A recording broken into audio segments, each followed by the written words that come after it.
Good morning. How are you? Fine. Thank you.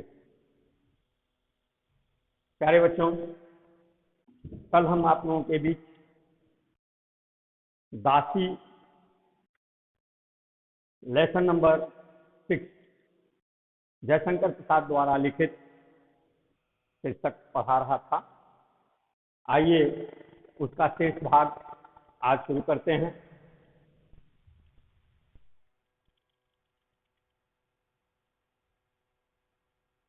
सच फिरोजा अहमद मेरा मित्र है। बलराज कहता है कि फिरोजा सही में अहमद मेरा मित्र है और भी एक काम के लिए तुमको भेज रहा हूं। उसे जाकर समझाओ कि वह अपनी सेना लेकर पंजाब के बाहर इधर उधर हिंदुस्तान में लूट मार न किया करे। मैं कुछ ही दिनों में सुल्तान से कहकर खजाने और मालगुजारी का अधिकार भी उसको दिला दूंगा। उनसे जाकर कह देना कि अराजकता न फैलाए, हिंदुस्तान में लूट मार न करे।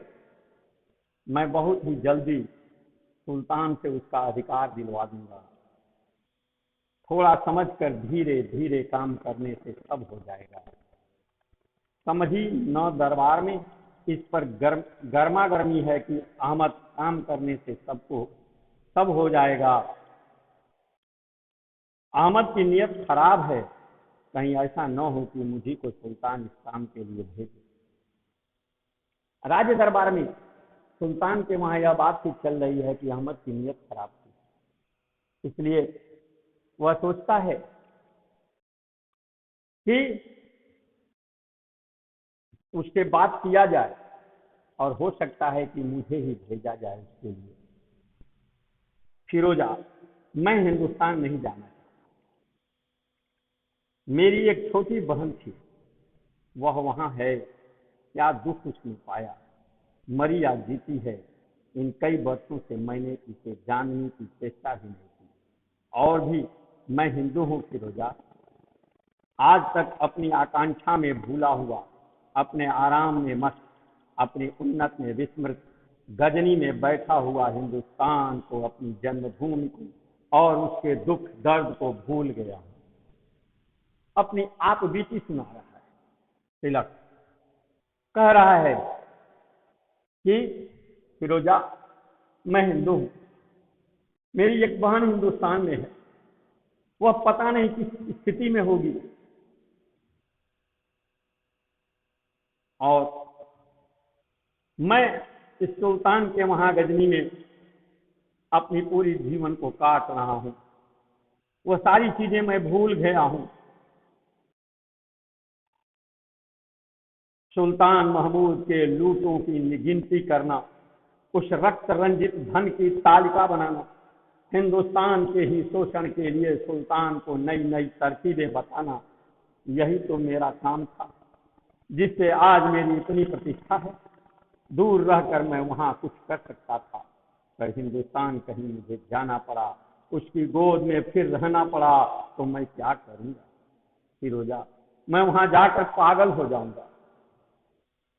चीर निर्वासित विस्मृत अपराधी इरावती मेरी बहन, आह, मैं उसे क्या मुंह दिखलाऊंगा? वह कितने कष्टों में जीती होगी, और मर गई हो तो फिरोजा अहमद से कहना, मेरी मित्रता के नाते मुझे इस दुख से बचा ले। बलराज जिससे प्रेम करता था वह इरावती थी, और अहमद जिससे प्रेम करता था वह फिरोजा थी।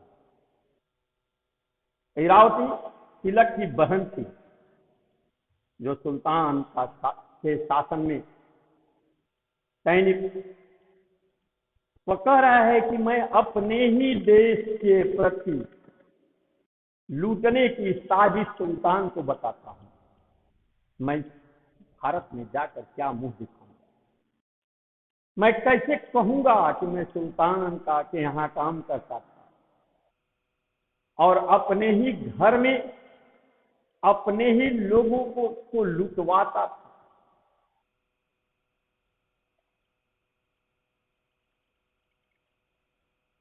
बड़ी विडंबना है उसके साथ। समस्याएं हैं उसके सामने, वो सोच नहीं पा रहा है कि मैं करूं क्या। इसलिए फिरोजा से कहता है कि मैं हिंदुस्तान नहीं जाता। वो कहता है कि आसियां हमने लुटाई अपने नजर के सामने, और हो के बेघर मैं खड़ा हूं अपने घर के सामने। ऐ आसमां तू ही बता, बेवतन जाऊं कहां, और लुट रहा मेरा वतन, बेवतन जाऊं कहां। उसकी मजबूरी है कि मैं अपने ही वतन को लुटवा रहा हूं, और उस वतन में पुनः मैं पैर कैसे रखूं। इसलिए मैं अपराधी जैसा दिख रहा हूं। वहां मेरी बहन इरावती है, पता नहीं वह जीती है कि मर गई। अगर जीती होगी तो मुझको क्या कहेगी, मैं इस चिंता में रहता हूं। मैं जाऊंगी, कहती है फिरोजा, मैं जाऊंगी और इरावती को खोज निकालूंगी। राजा साहब, आपके हृदय में इतनी टीस है, आज तक मैं न जानती। मुझे यही मालूम था कि अनेक अन्य तुर्क सरदारों के समान आप भी रंगरेलियां में समय बिता रहे हैं, किंतु बर्फ से ढकी हुई चोटियों के नीचे भी ज्वालामुखी होता है, यह मैं नहीं जानती। मैं तो यह जानती थी कि आप तुर्कों के साथ रहते हैं, उनके साथ उनके कदम में कदम मिलाकर रंगरेलियां मना रहे हैं, आप उसमें घुल मिल गए हैं। लेकिन आज मैं जान गई कि आप तुर्कों के रहते हुए आप उनके नहीं हैं। आपके अंदर हिंदुस्तान के प्रति सहानुभूति है, और उन तुर्कों से नफरत है, और उसकी ज्वालामुखी धधक रही है। सुखेन वैद्य से राम ने कहा कि बूटी दीजिए, मेरा भाई बच जाए। सुखेन ने कहा था, उनकी परीक्षा लेने के लिए कहा कि लंका में रहकर मैं वैद्य दशानन के घर का कैसे यह कार्य किया जाए। हे राम, आज्ञा देते हो इस समय अधर्म किया जाए। तो राम ने स्पष्ट शब्दों में कहा कि जिस धर्म हेतु निज राज्य छूटा, तेरी पितृदेव का मरण हुआ, जिस धर्म हेतु प्रिय भरत छूटा, सीता प्यारी का हरण हुआ, उस धर्म हेतु यदि लक्ष्मण भी मर जाए तो मर जाए, आवाज यही होगी मेरी, हाँ धर्म नहीं जाने पाए। तब सुखेन कहता है कि लंका में रहकर भी सुखेन है नहीं दशानन के घर का, सहकारी है, सहयोगी है, हर समय विभीषण मंडल का। उसी तरह से फिरोजा कहती है कि तुम तुर्क में रह करके, तुर्की सेना में रह करके भी धन्य हो कि आज तुम्हारे अंदर वह ज्वालामुखी धधक रही है भारत के प्रेम के लिए। मैं पहली बार आज खोज पा रही हूं। तो कहता है तिलक कि जाओ फिरोजा, मुझे बचाने के लिए उस भयानक आग से जिसमें मेरा हृदय जल उठता है, मेरी रक्षा करो फिरोजा। कहते हुए राजा तिलक उसी जगह बैठ गए। फिरोजा खड़ी थी। धीरे धीरे राजा के मुख पर एक स्निग्धता आ चली। अब अंधकार हो चला। गजनी के लहरों पर से शीतल पवन उन झाड़ियों में भरने लगा। सामने ही राजा साहब का महल था। उसका शुभ्र गुंबद उस अंधकार में अभी अपनी उज्ज्वलता से सिर ऊंचा किए था।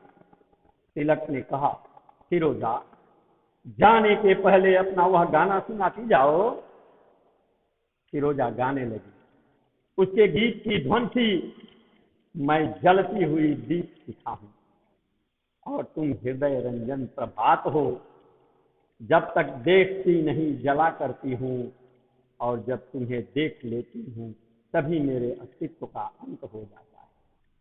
मेरे प्रियतम, संध्या की अंधेरी झाड़ियों में गीत की गुंजार घूमने लगी। वह गाने लगी गीत को। यदि एक बार उसे फिर देख पाता, पर वह होने का नहीं, निष्ठुर नियत, उसकी पवित्रता पंकिल हो गई होगी, उसकी उज्ज्वलता पर संसार के काले हाथों ने अपनी छाप लगा दी होगी। उससे भेंट करके क्या करूंगा, क्या करूंगा अपने कल्पना के स्वर्ण मंदिर का खंडहर देखकर। कहते कहते बलराज ने अपने बलिष्ठ पंजों को पत्थरों से जकड़े हुए मंदिर के प्राचीर पर दे मारा। वह शब्द एक क्षण में विलीन हो गया। कहता है बलराज, क्या करूंगा, कैसे मिलूंगा अपनी प्रेमिका से। वह हो सकता है किसी अन्य से विवाह कर ली होगी, तो उस खंडहर से फिर मिलकर क्या करूंगा। और इसी में वह तड़प करके उस मंदिर के पत्थर शिला पर अपना हाथ दे मारता और पागल सा खड़ा हुआ परिक्रमा के ऊंचे ऊंचे खंभे से धक्के खाता हुआ घूमने, अर्ध विक्षिप्त जैसा वह हो गया था, पागल की दशा हो गई थी। एक तो तुर्क की सेना की गुलामी और दूसरे प्रेमिका का बिछुड़न उसे पागल बना दिया। गर्भगृह के द्वारपालों पर उसकी दृष्टि थी। वे तेल से चुपड़े हुए काले काले दूत अपने भीषण त्रिशूल से जैसे युवक की ओर संकेत कर रहे थे। वह ठिठक गया। सामने देवगृह के समीप घृत का अखंड दीप जल रहा था। केसर, कस्तूरी और अंगर से मिश्रित फूलों की दिव्य सुगंध की झंकोर रह रहकर भीतर से आ रही। विद्रोही हृदय प्रणत होना नहीं चाहता, परंतु सिर सम्मान से झुक ही गया। देव, मैंने अपने जीवन में जानबूझकर कोई पाप नहीं किया, कह रहा है, मंदिर में कह रहा है। हे प्रभु, मैंने अपने जीवन में कभी जानबूझ करके कोई पाप नहीं किया, और अनजाने का पाप तो क्षमा योग्य होता है, कोई भी क्षमा कर देता है। इसलिए मैं पापी नहीं हूं, मैं अधम नहीं हूं, मैं मजबूर हूं।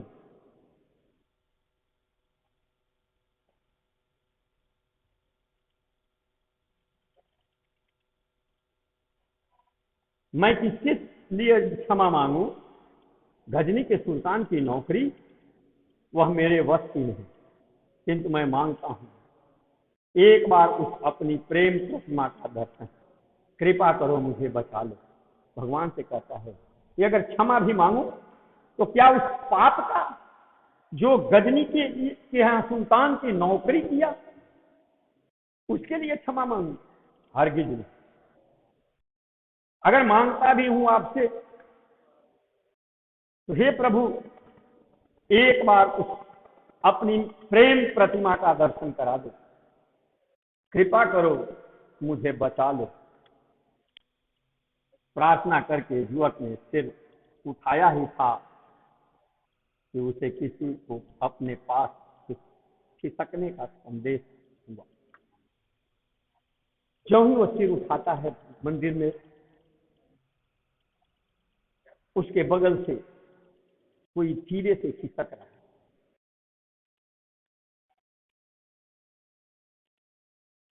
आप लोग जानते हैं कि सच्चे मन से प्रभु को याद करने पर निश्चित रूप से प्रभु मनोकामना पूर्ण करते हैं।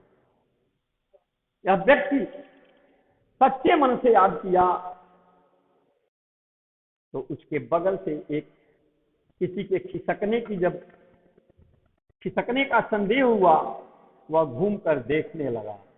एक स्त्री कौशेय वसन पहने हाथ में फूलों से सजी डाली लिए चली जा रही। युवक पीछे पीछे चला। परिक्रमा में एक स्थान पर पहुंचकर उसने संदिग्ध स्वर में पुकारा, इरावती। वह स्त्री घूमकर खड़ी हो गई।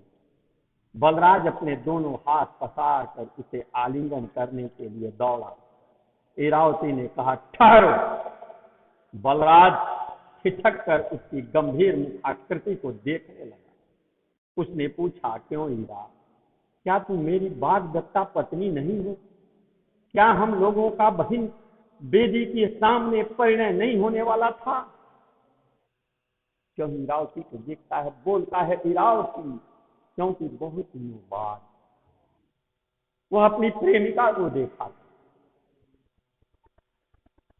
उसके अंदर की तरफ बेचैनी उसके मुखारबंद से निकल पड़े और चिल्लाकर दौड़कर दोनों हाथ फैलाकर आलिंगन करने के लिए चिल्लाकर बोलता है इरावती।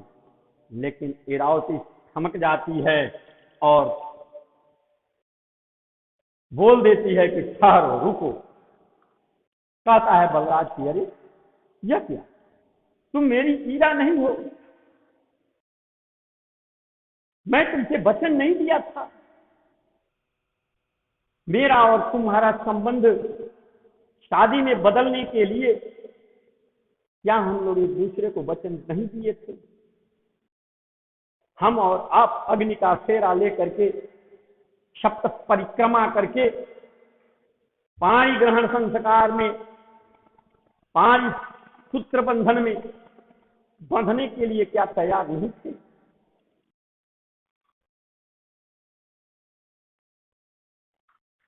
बोलती है इरावती, हाँ होने वाला था किंतु हुआ नहीं।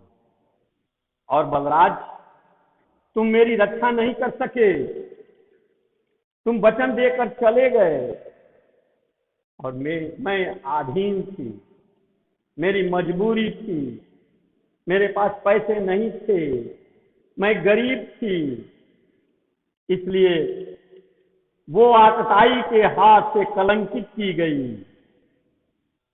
फिर तुम मुझे पत्नी रूप में कैसे ग्रहण करोगे?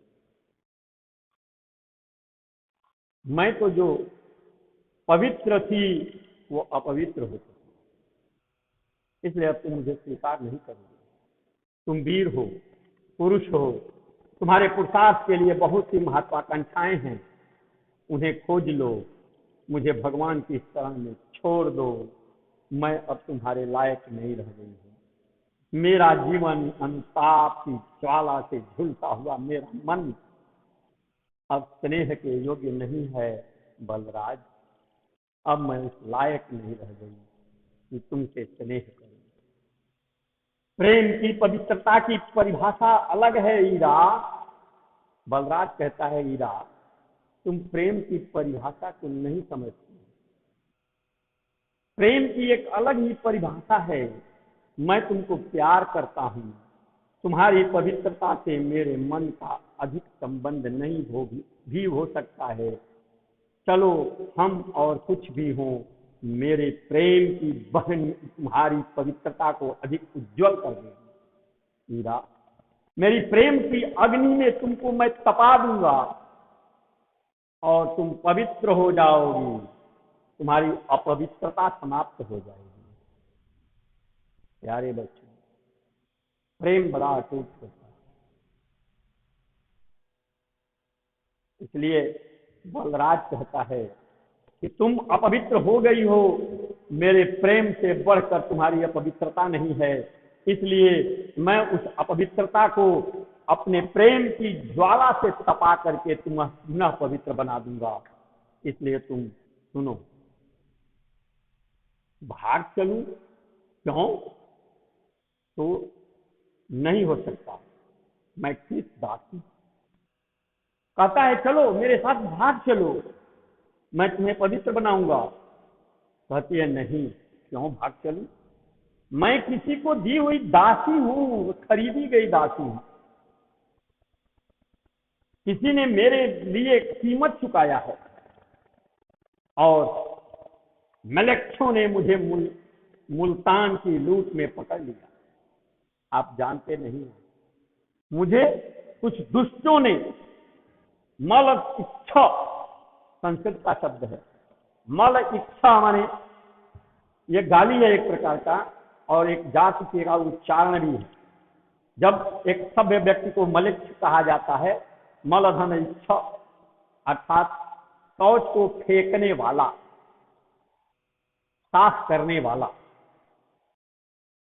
वह गाली देकर कहती है कि मलेच्छों ने, उन दुष्ट जोमों ने मुझे मुल्तान की लूट में पकड़ लिया।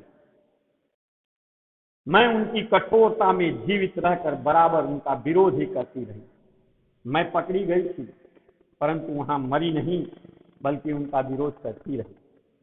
नित्य कोड़े लगते बांध कर मैं लटकाई जाती, फिर भी मैं अपने हट से न दूंगी। एक दिन कन्नौज के चतुष्पद पर घोड़ों के साथ ही बेचने के लिए उन अताताइयों ने मुझे भी खड़ा किया। मैं बिकी 500 दिरहम पर। काशी के ही एक महाजन ने मुझे दासी बना दिया। बलराज, तुमने न सुना होगा कि मैं किन नियमों के साथ बिकी हूं। आज जान लो, मैंने लिखकर स्वीकार किया है कि इस घर का कुत्सित से कुत्सित कर्म करूंगी और कभी विद्रोह नहीं करूंगी, न कभी भागने की चेष्टा करूंगी, न किसी के कहने से अपने स्वामी का अहित सोचूंगी। यदि मैं आत्महत्या भी कर डालूं तो मेरे स्वामी या उनके कुटुंब पर कोई दोष न लग सकेगा। वे गंगा स्नान किए से पवित्र हैं। मेरे संबंध में वे सदा ही शुद्ध और निष्पाप हैं। मेरे शरीर पर उनका आजीवन अधिकार रहेगा। वे मेरे नियम विरुद्ध आचरण पर जब चाहे तब राजपथ पर मेरे बालों को पकड़कर मुझे घसीट सकते हैं, मुझे दंड दे सकते हैं। मैं तो मर चुकी हूं। मेरा शरीर 500 दिरहम पर जीकर अब तक सहेगा, खटेगा। बलराज, मैं बिक चुकी हूं और मेरे जो मैंने अभी पढ़ा है वो मेरे बांड में लिख दिए गए हैं। मैं प्रतिकार भी नहीं कर सकती, ऐतराज भी नहीं कर सकती, और उन नियमों का पालन करना मेरा कर्तव्य बनता है, इसलिए मैं भाग भी नहीं सकती। वे चाहें तो मुझे कौड़ी के मोल भी किसी दूसरे के हाथ बेच सकते हैं। समझे? सिर पर तृण रखकर मैंने स्वयं अपने को बेचने की स्वीकृति दी है। उस सत्य को कैसे छोड़ दूं? बलराज ने लाल होकर कहा, इरावती, यह सत्य है, सत्य नहीं। पशुओं के समान मनुष्य भी बिक सकते हैं। मैं यह सोच भी नहीं सकता। यह पाखंड तुर्की घोड़ों के व्यापारियों ने फैलाया। तुमने अनजान में जो प्रतिज्ञा कर ली है वह ऐसा सत्य नहीं कि पालन किया जाए। तुम नहीं जानती हो कि तुमको खोजने के लिए ही मैंने यौनों की सेवा की। क्षमा करो बलराज, मैं तुम्हारा तर्क नहीं समझ सकती। मेरी स्वामिनी का रस दूर चला गया होगा तो मुझे बातें सुननी पड़ेंगी, क्योंकि आजकल मेरे स्वामी नगर से दूर स्वास्थ्य के लिए उपवन में रहते हैं। स्वामिनी देव दर्शन के लिए आई थी। तब मेरा इतना परिश्रम व्यर्थ हुआ। फिरोजा ने व्यर्थ की आशा दी। मैं इतने दिनों भटकता फिरा, इरावती, मुझ पर दया करो, दया करो, कह करके बलराज चिल्ला रहा।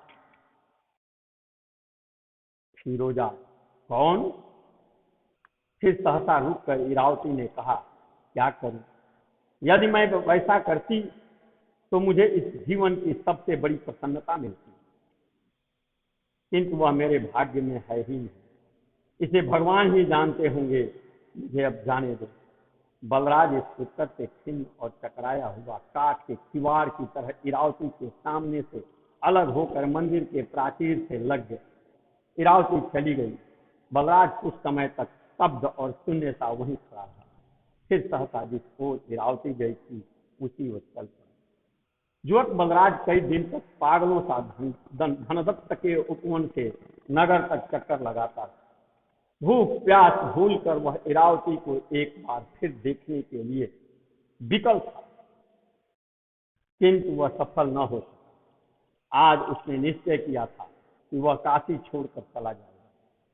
वह जीवन से हताश होकर काशी से प्रतिष्ठान जाने वाले पथ पर चलने लगा। उसकी पहाड़ के ठोके सी काया, जिससे असुर सा बल होने का अनुमान करते निर्जीव सी हो रही थी, अनाहार से उसका मुख विवर्ण।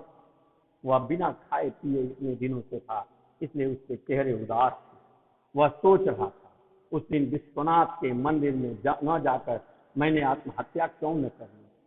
वह अपनी उधेड़ बुन में चल रहा था, न जाने कब तक चलता रहा। वह चौंक उठा जब किसी के डांटने का शब्द सुनाई पड़ा। देख कर नहीं चलता। बलराज ने चौंक कर देखा। अश्वारोहियों की लंबी पंक्ति, जिसमें अधिकतर अपने घोड़ों को पकड़े हुए पैदल ही चल रहे थे। वे सब तुच्छ थे। घोड़ों के व्यापारी से जान पड़ते थे। गजनी के प्रसिद्ध महमूद के आक्रमणों का अंत हो चुका था। मसूद सिंहासन पर था। पंजाब तो गजनी के सेनापति नियालतगीन के शासन में था। मध्य प्रदेश में भी तुर्क व्यापारी अधिकतर व्यापारिक प्रभुत्व स्थापित करने के लिए प्रयत्न कर रहे थे। वह राह छोड़कर हट गया। अश्वारोही ने पूछा, बनारस कितनी दूर होगा? बलराज ने कहा, मुझे नहीं मालूम। तुम अभी इधर से चले आ रहे हो और कहते हो नहीं मालूम। ठीक ठीक बताओ, नहीं तो? बलराज ने कहा, नहीं तो क्या, मैं तुम्हारा नौकर हूं। कहकर वह आगे बढ़ने लगा। अकस्मात पहले अश्वारोही ने कहा, पकड़ लो। बलराज ने कहा, कौन? नियालतगीन। सहसा बलराज चिल्ला उठा, अच्छा, यह तुम ही हो बलराज? यह तुम्हारा क्या हाल है? क्या सुल्तान की सरकार में अब तुम काम नहीं करते हो? नहीं, सुल्तान मसऊद का मुझ पर विश्वास नहीं। मैं ऐसा काम नहीं करता जिसमें संदेह मेरी परीक्षा लेता। किंतु इधर तुम लोग क्यों? ने कहा, सुना है बनारस एक सुंदर और धनी नगर है। और पता है और क्या? कुछ नहीं, देखने चला आया हूँ। काजी नहीं चाहता कि कन्नौज के पूरब भी कुछ हाथ पांव बढ़ाया जाए। तुम चलो ना मेरे साथ। मैं तुम्हारी तलवार की कीमत जानता हूँ। बहादुर लोग इस तरह नहीं रह सकते। तुम अभी तक हिंदू बने हो, पुरानी लकीर पीटने वाले, जगह जगह झुकने वाले, सबसे दबते हुए, बनते हुए, कतरा कर चलने वाले हिंदू। क्यों? तुम्हारे पास बहुत सा कूड़ा कचरा इकट्ठा हो गया है। उनका पुरानेपन का लोभ तुमको फेंकने नहीं देता। मन में नयापन तथा दुनिया का उल्लास नहीं आने पाता। इतने दिन हम लोग साथ रहे, फिर भी। बलराज सोच रहा था। इरावती का वह सूखा व्यवहार, सीधा साधा उत्तर, क्रोध से वह अपना ओठ चबाने लगा। नियालतगीन बलराज को परख रहा था। उसने कहा, तुम कहाँ हो? बात क्या है? ऐसा बुझा हुआ मन क्यों? इतने अधीर क्यों हो? क्यों नहीं बताते हो? बलराज ने प्रसन्न होकर कहा, कहीं तो नहीं। अब मुझे छुट्टी दो, मैं जाऊं। तुम्हारा बनारस देखने का मन है। इस पर तो मुझे विश्वास नहीं होता। तो भी मुझे इससे क्या, जो चाहो करो। संसार भर में किसी पर दया करने की आवश्यकता नहीं। लूटो, काटो, मारो, जाओ नियालतगीन, जो करना हो सो करो। नियालतगीन ने हंसकर कहा, पागल तो नहीं हो? इन थोड़े से आदमियों से भला क्या हो सकता है? मैं तो एक बहाने से इधर आया हूँ, फिरोजा का बनारसी जरी के कपड़ों का। क्या फिरोजा भी तुम्हारे साथ है? बलराज पूछता है। चलो, पड़ाव पर सब आप ही मालूम हो जाएगा। कहकर नियालतगीन ने संकेत किया। बलराज के मन में न जाने कैसी प्रसन्नता उमड़ी। वह एक तुर्की घोड़े पर सवार हो गया। प्यारे बच्चों, आज का पाठ मैं यहीं विराम देता हूँ और कल पुनः इससे आगे पढ़ूंगा। इतने जो आज के अध्याय में मैंने पढ़ाया, उसमें से अभ्यास पुस्तिका में दिए गए प्रश्नों का उत्तर आप अवश्य लिखेंगे। और मुझे आशा है कि आप सभी लोग घर पर बैठ करके निश्चित ही हम लोगों के दिए हुए कार्यों को पूरा करते होंगे, क्योंकि आप छोटे बच्चे नहीं हैं। अब आप एक जिम्मेदार विद्यार्थी हैं और अपनी जिम्मेदारी को बखूबी पालन करना जानते हैं।